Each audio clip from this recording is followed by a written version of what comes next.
వారి ఎరువుని మరి పెద్దలు రామలింగేశ్వర శర్మ గారు, సత్యనారాయణ మూర్తి గారు ఎరువులు సత్కరిస్తున్నారు. మరి అట్లాగే అర్జున పాత్ర గారు దీపం రామకృష్ణ గారిని కూడా సాదరపూర్వక శ్రేణిని ఆహ్వానిస్తున్నాం.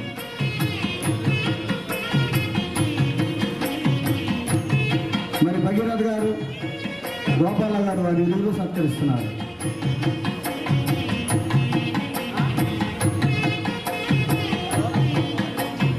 మన జన్మ ధన్యమైనటువంటి రామకృష్ణ గారు మహానుభావుడు పెద్దల సమక్షంలో సన్మానం జరగడం అంటే అందులో రామానాయుడు గారి కళానిధి మీద మరి రచయితలు, మరి సినీ నటులు, చార్టెడ్ అకౌంట్ గారు, మరి అట్లాగే జర్నలిస్ట్ గారు వీళ్ళందరి మధ్యలో మనకి సన్మానం జరగడం మనం ఏనాడో చేసుకున్న పుణ్యఫలమే ఈరోజు ఈ వేదిక మీద మనకి సన్మానం జరగటం.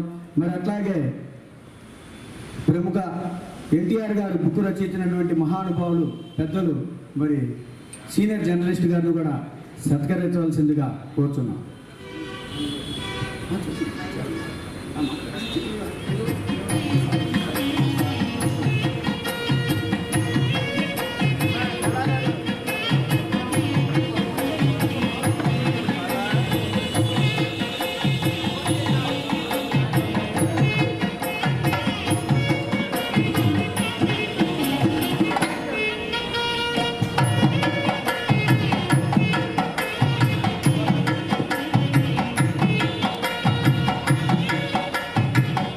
మరి అట్లాగే ప్రముఖ సీనియర్ నటులు గోపాలరావు గారిని కూడా సత్కరించవలసిందిగా కోరుచున్నాం.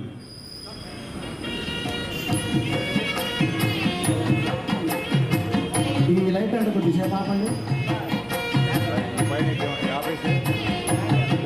ఈ పైది ఓకే, థ్యాంక్ యూ.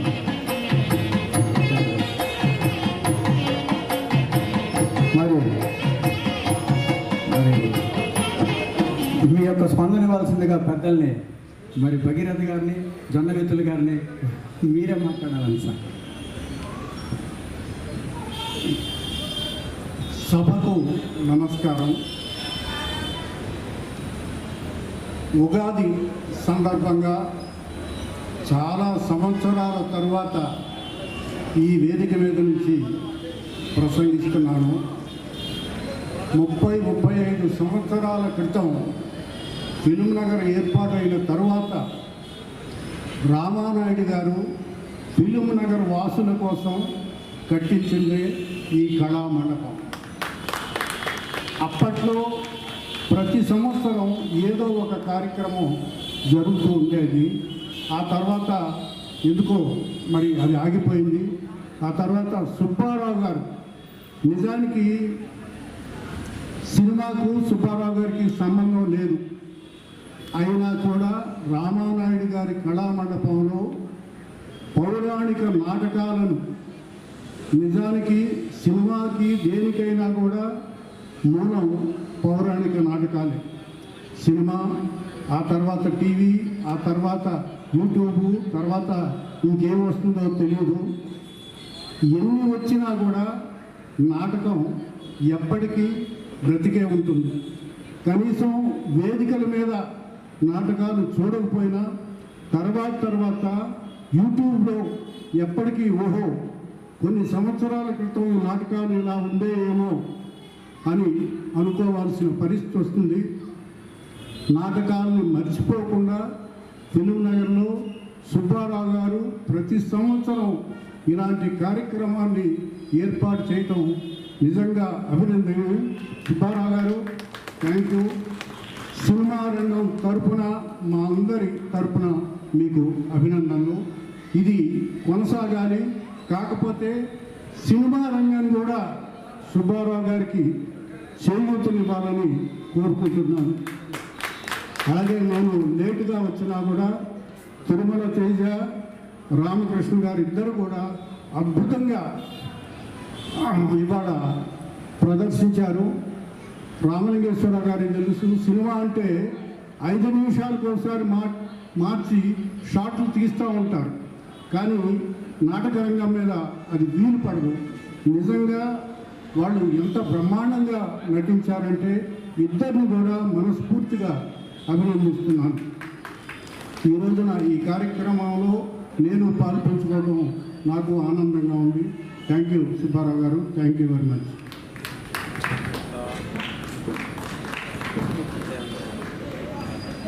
ముందుగా మీకు అందరికీ కూడా ఉగాది శుభాకాంక్షలు, శ్రీరామనవమి శుభాకాంక్షలు తెలియజేస్తూ ఈ కార్యక్రమంలో పాల్గొనడం నా అదృష్టంగా భావిస్తున్నాను. ఎప్పుడో చిన్నప్పుడు మేము వెళ్ళి కూర్చుని రాత్రి తెల్లవారులు కూడా ఇలాంటి పౌరాణిక నాటకాలు చూసేవాళ్ళం. మళ్ళీ నాకు ఆ రోజులను గుర్తు చేశారు. ఇద్దరు కూడా నిజంగా ఎంతో అద్భుతంగా పద్యాలని ఆలాపించి ఆ రాగం అది కూడా నిజంగా ఇది ఒలింపిక్స్లో పెట్టాలండి. ఎందుకంటే 100 మీటర్లు 10 సెకండ్లో పరిగెత్తే వాళ్ళు గోల్డ్ మెడల్ ఇస్తున్నారు. అలాగే 2 కిలోమీటర్లు పరిగెత్తితే మ్యారథాన్ రేస్ అని చెప్పి వాళ్ళకి మెడల్స్ ఇస్తున్నారు. ఇంతసేపు అదే స్థాయిలో మొదట ఎంత ఉందో అదే స్థాయిలో వాళ్ళు చివరి వరకు కూడా ఏమాత్రం అలసిపోకుండా మాకు 10 నిమిషాలు మాట్లాడితే గొంతు గారబోతుంది.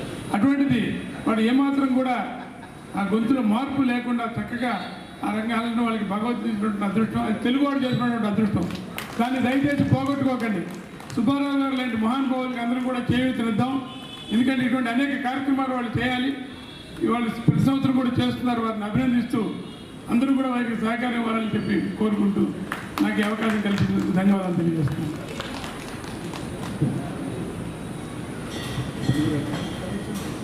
మరి ఈనాటి సత్యహరిచంద్ర నాటకంలో ప్రదర్శించే పాత్రలు కూడా మరి పెద్దల సమక్షంలో సన్మానం.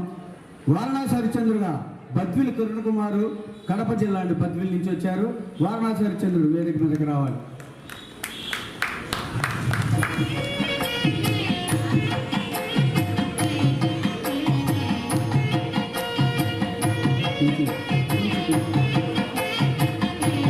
మరి అట్లాగే కాశీ హరిచంద్రుడు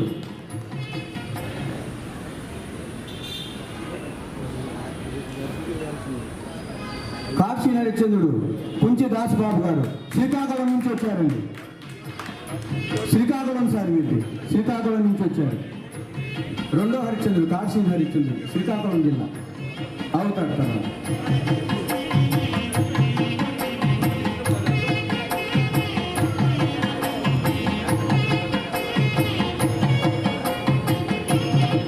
కాశీ హరిచంద్రుడు కుంచి దాసబాబు గారు.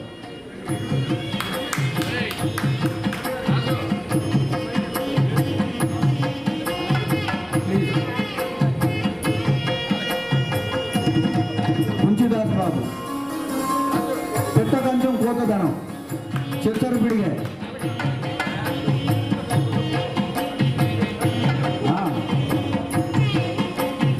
మరి అట్లాగే నక్షత్ర పాత్రధారి పలనాటి గాయక రత్న ఏఎల్ ప్రసాదరావు చౌదరి గారు. ఏఎల్ ప్రసాదరావు చౌదరి గారు నక్షత్ర పాత్రధారి పల్నాడు జిల్లా.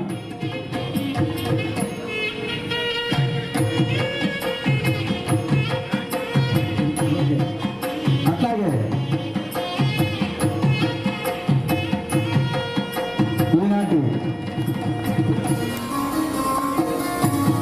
చంద్రమతి పాత్రధారి అడపా ప్రభావతి గారు జగ్గైపేట వాస్తవ్యురాలు.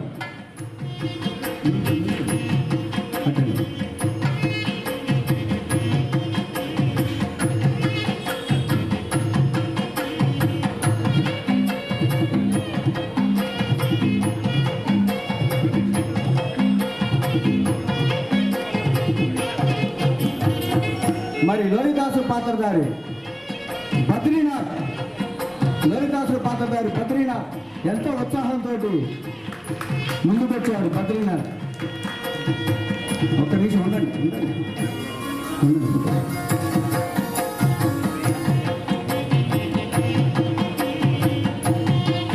మరి ఈరోజు వాస్తవంగా చెప్పాలంటే ఉగాది పండుగ సందర్భంగా 4వ రోజు కార్యక్రమంలో భాగంగా మా నిర్వాహకులు పుత్తూరి వెంకట సుబ్బారావు గారు ఈ వేదిక మీదకి మమ్మల్ని అందరూ అక్కడ శ్రీకాకుళం ఏంటి, అనంతపురం ఏంటి, తర్వాత ఆయన బద్వీలు, ఇది పలనాడు, జగ్గైపేట, ఒక ఊరికి ఒకరికి సంబంధం లేదు సార్.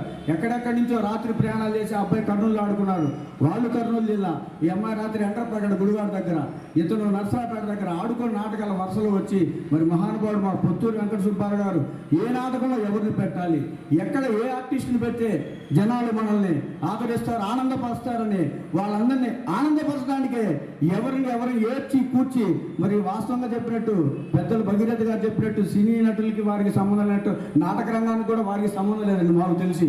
మరి ఎట్లా మరి ఆ భగవంతుడి సంకల్పమో లేకపోతే మీలాంటి పెద్దల సంకల్పమో నాకైతే తెలియదు. కానీ మా అందరికీ ఈరోజు ఈ వేదిక మీద కళాకారులు సన్మానం జరగడం ఏనాడో మేము చేసుకున్న పూర్వ పుణ్యఫలం. మరి మీ అందరికీ మా శిరస్సు నుంచి నమస్కారాలు తెలుపుకుంటున్నాం. మరి ఒక్క 2 నిమిషాలు మరి మా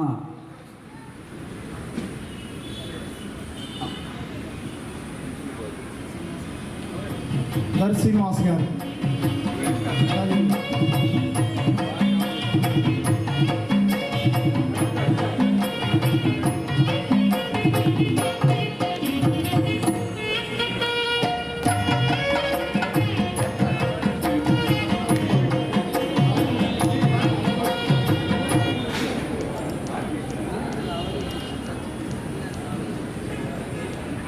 చాలా సంతోషం.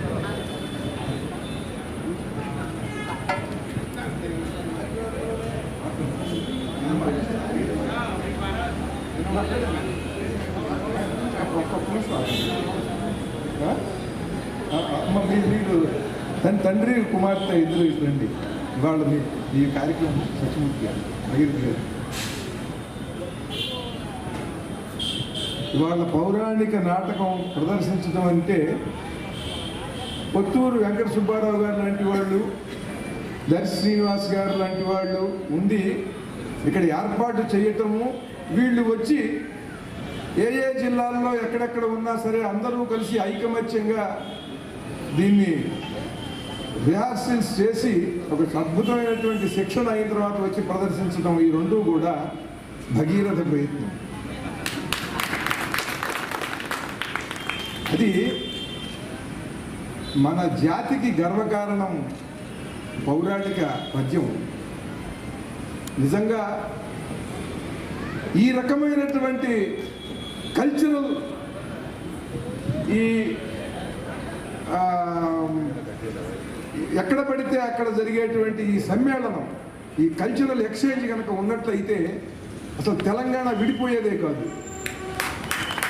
ఎక్కడ బద్దివేలు, ఎక్కడ జగ్గయ్యపేట, ఎక్కడ ఒక్కొక్క ఊళ్ళల్లో ఉండి ఒక్కొక్కళ్ళు ఫోనుల్లో ఇవాళ వచ్చినటువంటి ఈ సాంకేతిక విజ్ఞానాన్ని వాడు అందిపుచ్చుకుని జూముల్లో ఒకళ్ళకొకళ్ళు ఏం పద్యం పాడాలి, తర్వాత ఎవరు పాడాలి ఏమిటినది కోఆర్డినేట్ చేసుకుని ఒక సమన్వయంతో ఇంత అద్భుతంగా ప్రదర్శనలు చేస్తున్నారని అంటే, ఇటువంటి ఈ సాంస్కృతిక సమ్మేళనాలు లేక జాతులు విడిపోతాయి, ప్రాంతాలు వేరైపోతాయి. ఇది చాలా అద్భుతమైంది. ఎక్కడో రాయలసీమలో అనంతపురంలో ఉన్నవాడికిను ఇక్కడ ఉత్తరాంధ్రలో శ్రీకాకుళంలో ఉన్నవాడికి ఏముందండి బంధం? భాష తప్ప, ఈ సంస్కృతి తప్ప, ఈ పద్యము పాట తప్ప. ఇవే లేకపోతే, ఇవే లేకుండా చేస్తే ప్రభుత్వాలు వాడైపోతాడు, వీడైపోతాడు. ఎక్కడికక్కడ ఉద్యమాలు వచ్చి ఏ జిల్లాగా జిల్లా విడిపోయే అవకాశం ఉంటుంది. ఎంత అద్భుతంగా ప్రభుత్వాలు పట్టించుకోకపోయినా సరే వాళ్ళల్లో ఉండే తహతహ రసజ్ఞులైనటువంటి ప్రేక్షకులు, ఆ రసహృదయులైనటువంటి దాన్ని నిరంతరం అభిమానించి పోషించేటువంటి పొత్తూరు వెంకట సుబ్బారావు గారు, దర్శి శ్రీనివాస్ గారు లాంటి వాళ్ళు నుండి సమన్వయం చేస్తూ ఉంటే కదా ఇటువంటి పరమాద్భుతమైనటువంటి ఈ ఘట్టాన్ని మనం చూడగలుగుతున్నాం. దీన్ని తప్పకుండా సాంస్కృతిక శాఖ అనేటువంటిది ప్రభుత్వాలకు ఒకటి ఏడుస్తుంది. అది ఏడుస్తూ ఉండకుండా ఆలోచిస్తూ ఇటువంటి వాళ్ళని పోషించాలి. వీళ్ళకి నెల ప్రత్యేకమైనటువంటి ఒక జీతం ఉండాలి, ప్రత్యేకంగా ఇన్ని ప్రదర్శనలని ఉండాలి, ఆ ప్రదర్శనలకి ఒక ప్రత్యేకమైనటువంటి బస్సులు ఉండాలి. అటువంటివన్నీ ఏర్పాటు చేస్తే ఈ పౌరాణిక పద్యం ఇది జాతికి విలువల్ని పెంచుతుంది. కృష్ణుడు అర్జునుడు ఇద్దరు గొడవ పడుతున్నారండి. దేనికోసం? నువ్వు మహానుభావుడు అయ్యా, నువ్వు చరాచర జగత్తంతా నీలో ఉంది, నువ్వు విశ్వరూపుడివి అంటున్నాడు. మరి అయితే నువ్వు నేను చెప్పింది ఒప్పుకోంటే నేను ఒప్పుకోనంటున్నాడు. ఎందుకంటే ధర్మం కోసం. ఆ ధర్మం కోసం పౌరుషము, ప్రతాపము, సాహసము, ధైర్యము నాలుగింటిని కలిగి ఉన్నటువంటి అద్భుతమైన పాత్రలు చూశాం మనం ఆ అర్జునుల్లో. ఆ పౌరుషము, ప్రతాపము, సాహసము, ధైర్యము నాయకులకు ఉన్నాయి మనకి పూర్వం. అవన్నీ చూసి విని ఆ నాయకుల స్ఫూర్తితో ప్రజలు కూడా పౌరుషంతో, ప్రతాపంతో, ధైర్యంతో, సాహసంతో ధర్మం కోసం బతికారు. ఇవాళ వాళ్ళకి లేవు, ఇటువంటి కళారూపాలు లేవు. ఎవరికి కూడా జాతి గొప్పదనం తెలియదు, పౌరుషం లేదు, తిడితే దులిపేసుకుంటున్నారు, సిగ్గు లేదు, బుద్ధి లేదు, జ్ఞానం లేదు. అటువంటి పరిస్థితి జాతికి ఏర్పడిందంటే తప్పు నాయకుడిది. అయినా సరే ఈ కళాకారులు వాళ్ళు మాట్లాడుతుంటే, ఎందుకనంటే ధర్మం కోసం రాజ్యము లేలా, వైభవము లేలా, ధర్మములు లేనిచో అని పద్యం పాడుతుంటే ఇవాళ కూడా విన్నా. మళ్ళీ ఆ పద్యం విన్నప్పుడల్లా ఆపాదమస్తకం ఒక పులకరింత.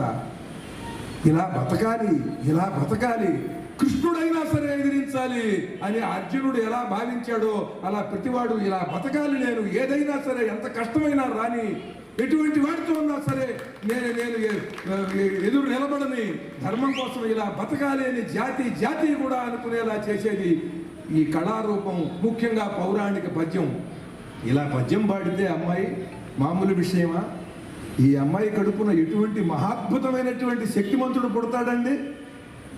ఆరోగ్యానికి ఆరోగ్యం, జ్ఞానానికి జ్ఞానం, స్వరజ్ఞానం, అద్భుతమైనటువంటి వివరణ, వ్యాఖ్యానం, పురాణ జ్ఞానం, ఇన్ని ఈ పాపకు ఉండి పీజీ చదువుతూ, పోస్ట్ గ్రాడ్యుయేషన్ చదువుతూ, తండ్రి గారి అడుగుజాడల్లో ఆయన చెబితే ఎవడు వింటాళ్లే ఈ పౌరాణిక పద్యాలు, నాన్న సాల్లే నువ్వు చేస్తున్నావు కదా అని అనకుండా ఆ అమ్మాయి నేర్చుకుందనంటే అది ఆ అమ్మాయి సంస్కారం, ఈ మహానుభావుడి నుంచి దిగి వచ్చిన సంస్కారం.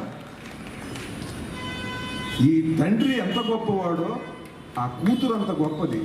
ఆ కూతురు ఎంత గొప్పదో పుట్టబోయే మనవడు, మనవరాళ్ళు అంత గొప్పవాళ్ళు అవుతారు. దాన్ని కాపాడుకున్నది ఈ జాతి. ఆ జాతి అలా అలా వచ్చి వాళ్ళ కథలుగా చెప్పుకున్నాం, మీరు ప్రదర్శిస్తున్నారు. అది ఇలా తరతరాలు సాగాలి. కొత్తూరు వెంకట సుబ్బారావు గారు లాంటి వాళ్ళు, దర్శి శ్రీనివాస గారు లాంటి వాళ్ళు, కాదు సూర్యనారాయణ గారు లాంటి వాళ్ళు, వెనకాలన్న ఆదిశేషగిరిరావు గారు లాంటి వాళ్ళు, ఈ కూర్చున్న శ్రోతల వంటి సహృదయులు, వీళ్ళ వల్ల ఈ కళారూపాలన్నీ కూడా సజీవంగా ఉంటాయి. ఒక్క విషయం చెబుతున్నాను. మా వామరాజు సత్యమూర్తి గారు, ఈ మహానుభావుడు ఏమీ తెలియనట్టుగా ఉంటాడు. ఈయన చాలా గొప్ప రసజ్ఞుడు. 2006లో 80 మంది కళాకారుల్ని సింగపూర్ తీసుకెళ్ళాడు. ఆయన సింగపూర్లో 80 మంది కళాకారులు, బాలమురళీ కృష్ణ గారు, ఈరపాట శివప్రసాద్ గారు, ఎల్లా వెంకటేశ్వరరావు గారు, ఓలేటి రంగమణి గారి బృందం, ఇక సహస్రావధానులు, శతావధానులు అయితే ఇక్కడ ₹1 ఇస్తామన్నా ఒక్కడు కూడా లేడు. అందరూ సింగపూర్లోనే ఉన్నారు. 40 మంది జానపద కళాకారులు, పౌరాణిక కళాకారులు, నాటకం కూడా వచ్చింది గుమ్మడి గోపాలకృష్ణ గారి వీళ్ళతో. ఈయన చెబితే మలేషియాలో 26 అసోసియేషన్లు ఉన్నాయి నాకు తెలిసి. వాళ్ళందరికీ కూడా ఈయన మాట వేదవాక్కు. మమ్మల్ని అందరినీ కూడా తీసుకుని వెళ్ళి మొట్టమొదట సింగపూరు, తర్వాత మలేషియా వాళ్ళకి పరిచయం చేసి కళాకారులందరికీ కూడా అద్భుతమైనటువంటి వేదికలు కల్పించినటువంటి మహానుభావుడు ఇక్కడ ఉన్నాడు. ఆయన ఇవాళ రావడం చాలా సంతోషం. ఈ తండ్రి కొడుకుల్ని, ఈ తండ్రి కుమార్తెని, ఇక్కడ ఉన్నటువంటి వారిని కూడా మీరు సహృదయంతో ఏదో సమయంలో మలేషియా, సింగపూర్లో కూడా వీళ్ళకి ప్రదర్శన ఏర్పాటు చేయాలని నేను కోరుతున్నాను. మీరు తప్పకుండా చేయగలరు. అటువంటిది చేస్తే, ఎందుకంటే పౌరాణిక పద్యం వాళ్ళకు కూడా తెలుస్తుంది అక్కడ మలేషియా వాళ్ళకి. ఇంకా వీళ్ళకి కూడా ఇంకా ఉత్సాహం, స్ఫూర్తి ఇంకా ఉంటుంది. నేను మిమ్మల్ని ఆ విధంగా కోరుతున్నాను.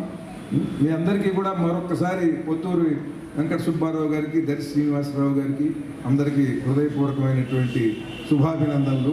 జై తెలుగు, జై జై తెలుగు.